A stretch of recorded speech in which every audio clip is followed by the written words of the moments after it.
Hello guys! Hello Fire Sign Leo Aries Sagittarius.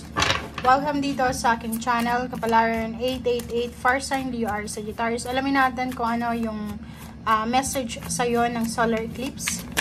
Okay, ito ay general reading guys, so pwede kang makaresonate. Pwedeng makaresonate dito yung mga loved ones mo, so gamitin mo ang iyong intuition. If ever man na feeling mo, hindi ito para sa akin, pwedeng resonated siya sa member ng family mo. Okay? So, meron ka ditong 2 cards, New Moon in Capricorn, First Quarter Moon in Sagittarius. So, ito ay fire sign, ito ay earth signs. So, yun. Fire sign, sinasabi ng bara sa'yo dito na huwag mong aalisin. O, yun yung message sa'yo ngayon ng solar eclipse. Huwag mong aalisin yung paniniwala mo, yung faith and trust mo.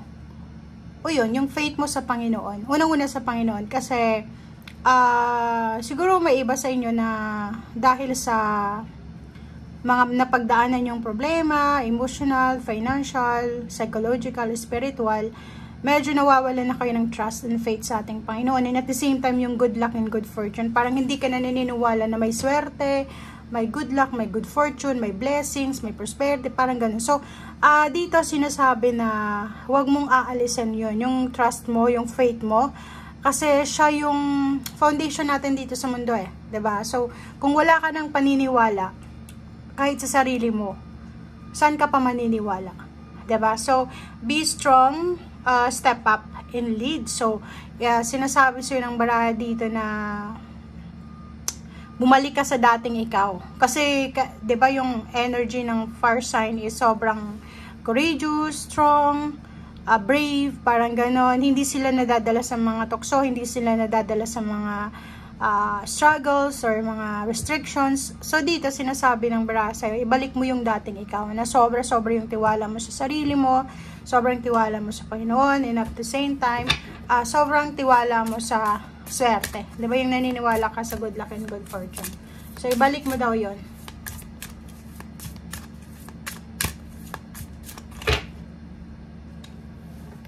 Okay. Choices. Vision. Oh, 'di ba? So nandito si Aphrodite in choices, Kelowna. Sinasabi sa'yo ng baraha dito na 'yon. Huwag mong aalisin or huwag mong ida-down yung sarili mo. Or ibig sabihin yan, especially sa mga Sagittarius and Aries, nakikita ko sa inyo dito, masyado kayong nawawala ng pag-asa. Okay?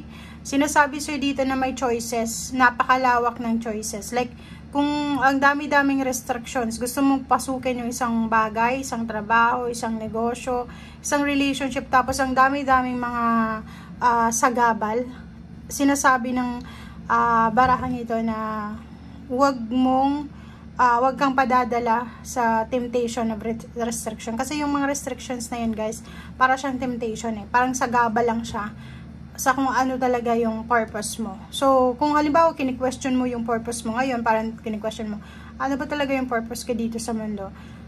Sabi sa'yo dito ng baraha na kung ano yung dati mong pangarap, kung ano yung dati mong vision, doon ka mag-focus. Okay? Especially dito, if yung gusto mo is makapag-ipon ng pera, gusto mong tumas yung posisyon sa trabaho, gusto mong maging maayos ang buhay mo, still, yun yung dapat na panghawakan mo. Okay? Huwag mong isusuko. Kasi parang nakikita natin dito, may iba sa inyo na masyado kayong nadadala sa restrictions, sa mga nangyayari sa paligid natin. Mayroong mga naiiyak na, hindi makatulog, o diba, tingnan mo to. Medyo nakakaramdam na ng negativity yung iba. So, ang sabi sa'yo dito, kailangan mong magpakatatag, okay? Kailangan mong bumalik sa dating ikaw. Kasi ang fire sign sobrang matatag talaga eh. Okay? So, hindi ka dapat papatalo sa kung ano man ang tukso ng restrictions na yan. Or ano pa man, oh. The World card. So, sinasabi ng bara sa'yo dito na ano man yung pinagdadaanan mo sa ngayon, may positive na outcome na dala yan. Nung nasa negative, nasa ilalim ka ngayon ng buhay mo. Sinasabi dito ng The World card na lahat ay nagtatapos. Yung malungkot na buhay, nagtatapos yan. Malungkot na pakiramdam, mga problema, mga sagabal na yan, natatapos din yan. Kaligayahan, ganun din. Hindi lahat masaya, hindi palagi masaya. May malungkot, may masaya, may ganun, ganito. Okay? Nasa 10 of Wands ka, mayroong iba sa inyo dyan na first sign, Leo, Aries, Sagittarius, na parang ang feeling nyo is pasan nyo yung mundo. Diba? So, ang feeling nyo, ang dami nyong mga obligasyon sa buhay. Marami kayong mga pinapasan. O parang ang nakikita natin dito, financial siguro, marami kayong kailangan na bayaran na bills, marami sa inyo yung kayo yung tumataguyod ng pamilya, kayo lang yung may trabaho, parang ganyan-ganito. So, parang makakaramdam kayo ng sobrang pagod. Makakaramdam din kayo ng sobrang pagod, puyat, at parang nahihirapan ka na. Parang ganun. Comment down below if you resonated. Ace of Swords, ang ganda dito. Kasi, kung ano man tong gumugulo sa isip mo, kasi may Two of Swords tayo dito, may mga gumugulo sa isip mo, decision making na hindi ka makapag-desisyon, mga gagawin na hindi mo alam kung tama ba to or hindi, ganyan, ganito. So, sinasabi ng Ace of Swords sa'yo na, huwag kang mag-alala kasi may parating sa'yo na clarity, 'di ba? Clarity, illumination na pwedeng dumating. So, ibig sabihin niya, may parating na liwanag, may parating na pagkakataon sa buhay mo na pwedeng magdala sa'yo ng enlightenment. So, kung hirap na hirap ka na, like nandito, 'di ba? Dala-dala mo na lahat ng pamilya mo, ikaw na yung breadwinner, ikaw yung pumapasan sa kanila, trabaho man yan, or relationship. Sabi sa'yo dito, huwag kang mag-alala kasi may parating na clarity, enlightenment, na pwedeng, yung Wheel of Fortune mo dito, magdadala sa'yo ng parang ganun, iikot yung Wheel of Fortune, ibibigay sa'yo kung ano yung lugar na para sa'yo, diba?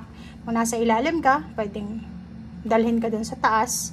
At kung makikita mo, may 3 of Cups, may paparating na selebrasyon. So, may selebrasyon na paparating. Meron din ditong mga kailangan i-celebrate.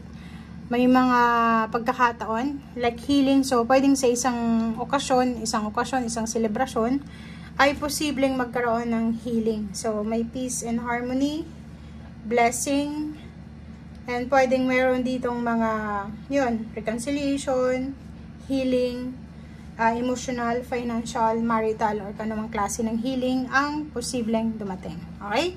And itong Wheel of Fortune na to, sinasabi na, tapos may 10-10 ka. So, completion, achievement. So, kung naghihintay ka ng achievements or completion, be patient guys. Kasi on the way pa lang siya. Okay? So, hindi mo pa siya, pwede ngayong mismong solar eclipse, wala pang specific na sagot talaga. Pero, sinasabi na on the way na siya. Okay? So, thank you guys. Bye!